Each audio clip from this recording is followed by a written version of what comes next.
Today we are going to talk about international political economy. The first question is, what is IPE and why is really important?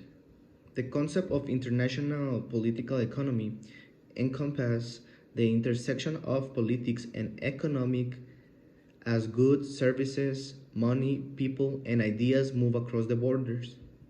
Is the rapidly evolving field of social science that seeks to understand international and global issues with the help of a diverse interdisciplinary range of analytical tools and theoretical perspective.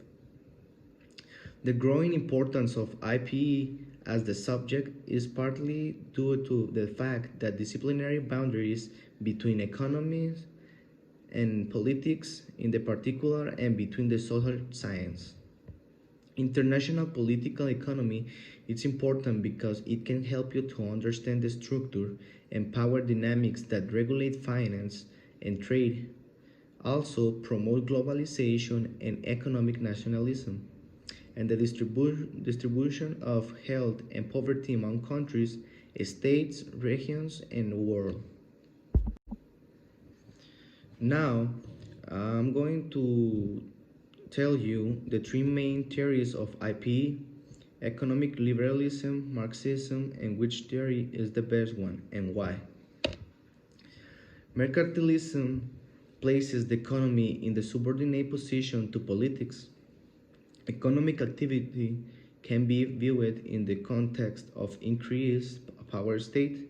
National interests dominate the market.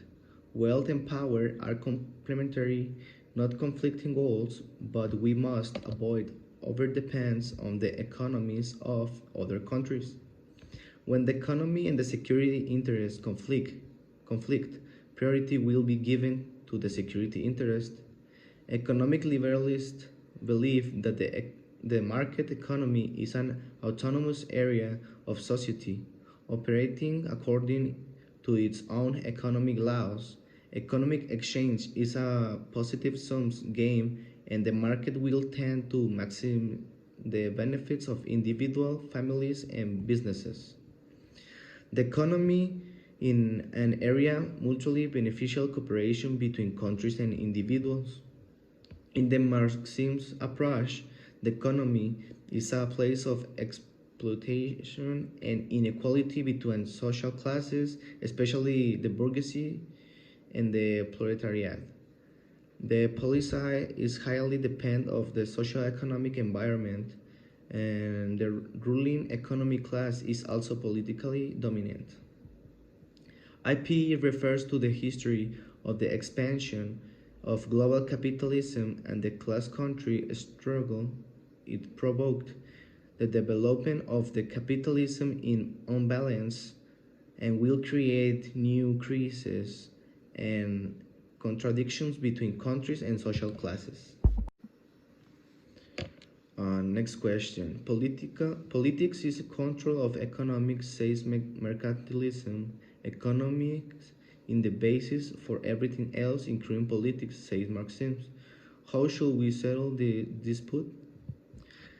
The Marxists view the mercantilist and the base of the claim that the central activity of society is related to the way in which people produce their means of substance. Economic production is the basis of all other human activities, including politics.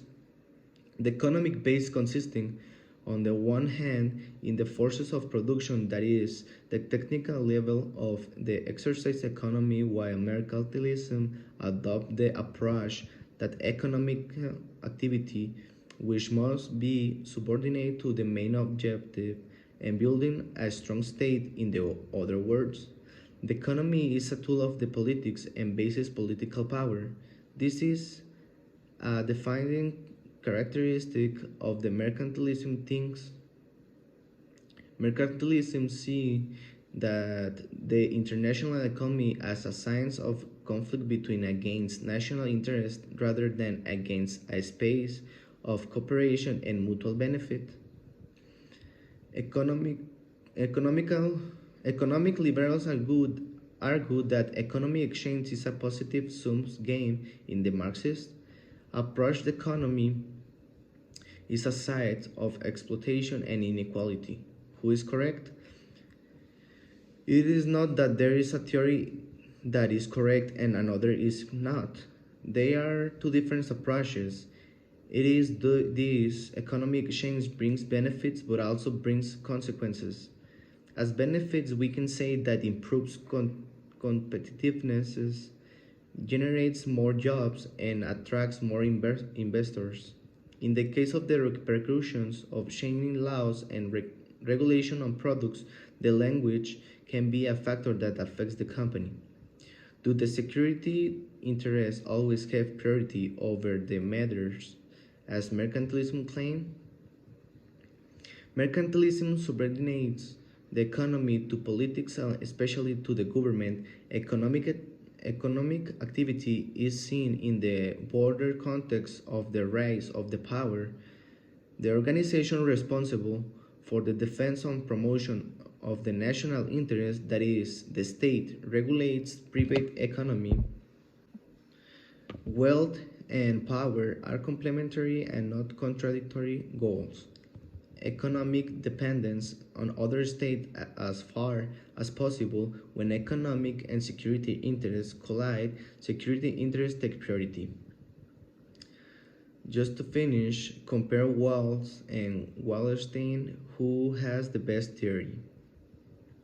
These two currents of thought influence the study of international relations, that is, structural realism proposed by Kenneth Walt and the ideas of the world system of Immanuel Wallerstein. In both perspectives, the patterns of international relations presuppose the existence of destructive structure and a great system that surrounds the actors or agents whose presence is very important in the current international relations. The two critical reviewers using the constructivist study have neglected both the ideas of structural realism and ideas of the world system. The role of agents that plays a crucial role in international relations. Neglecting the roles of the agents made both ideas reductionist and offered to the test the global structure as the deterministic unit of analysis.